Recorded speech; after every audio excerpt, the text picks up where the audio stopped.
Let's bring in retired four-star General Frank McKenzie, the former commander of U.S. forces in the Middle East, now executive director of the University of South Florida's Global and National Security Institute, and he is the author of The Melting Point. General McKenzie, great to have you with us. Thank you so much for joining me today. I wonder what goes through your mind as you listen to Trey's report and you watch the events of the past couple of days, where Hezbollah is under tremendous pressure.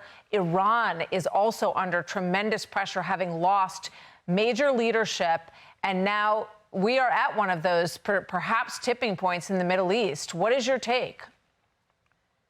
Well, Martha, I think actually the people that are under the most stress are the Iranians. They've watched their principal ally, Lebanese Hezbollah, be decapitated. They've watched significant attrition of their military capabilities. And now the Israelis are methodically clearing north of the border so that their Israeli citizens can return to the northern tier of kibbutzes, cities, and villages in northern Israel. All of this is bad news for Iran. Last night, they launched a second major ballistic missile attack on Israel. By any objective measure, that attack too failed. So now Iran has really delivered a maximum effort against Israel. They can't count on Lebanese Hezbollah to assist them in further attacks because of the decapitation and the ongoing Israeli military operations up there. So the people whose backs are really against the wall right now, waiting for the Israeli response, is Iranian senior leadership. They're not in a good place right now.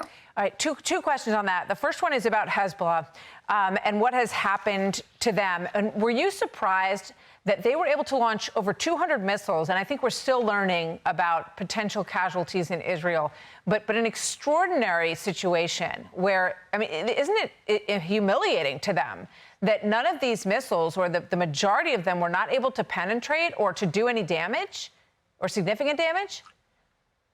I think it's very humiliating to them. The crown jewels of Iran actually are its ballistic missiles, its drones, and its land attack cruise missiles. Now, in the attack of last night, they chose not to use drones or land attack cruise missiles. My theory would be in order to gain surprise against Israel because of the 12 to 14-minute time of flight. However, we're able to discern when the Iranians begin to deploy their missiles. We know ahead of time. It's very difficult for Iran to gain surprise when they bring their missile force into the field. So we were able to respond. The Israelis did a very good job. We certainly assisted them. And I agree with you. I think that attack was largely ineffective, and it's got to be profoundly embarrassing to the Iranians. But one last point I'd make, Martha.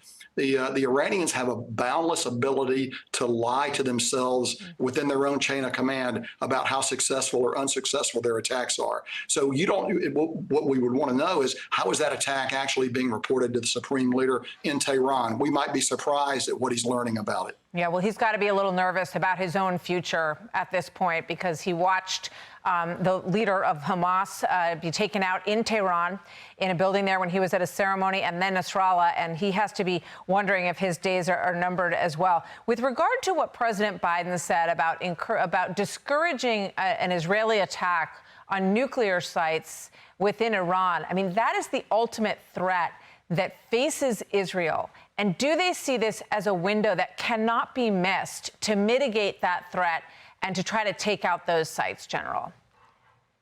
Well, Martha, I probably know as much about the Iranian nuclear program and the Iranian nuclear target as anybody in the world. That's a very large order to take out that program. If the Israelis wanted to do it, it would require vast expenditure of resources. It wouldn't be able to be done very quickly. It would be a long, hard slog. Can they do it? Possibly. I would think, actually, just speaking as a military observer, there are other more significant targets that you might want to undertake first as you calibrate your response to an attack against Israel that caused very few casualties and failed, and actually had the effect, as I've noted earlier, of pushing Iran further and further against the wall and into a very lonely corner. So the nuclear program is certainly a target. There are other targets they could undertake. They might even choose to use restraint, although I would note that the restraint they used after the 13 April attack on Israel by Iran, Israelis fought back a couple of nights later with a very carefully sculpted, technologically impressive small attack. That didn't prevent the Iranians from coming back with the big attack of yesterday. So the Israelis have probably learned that lesson. So I suspect the Israeli response will be larger, probably much larger than what we saw in their response in April. As to who it's going to go against, all of the initiative, and I mean this absolutely, all of the initiative is with Israel right now. General McKenzie, you're a wealth of information and have spent so much time in the region, and we're going to have you on speed dial, I think, over the next several weeks. And we so appreciate you spending time with us, sir. Hey, Sean Hannity here. Hey, click here to subscribe to Fox News YouTube page and catch our hottest interviews and most compelling analysis. You will not get it anywhere else.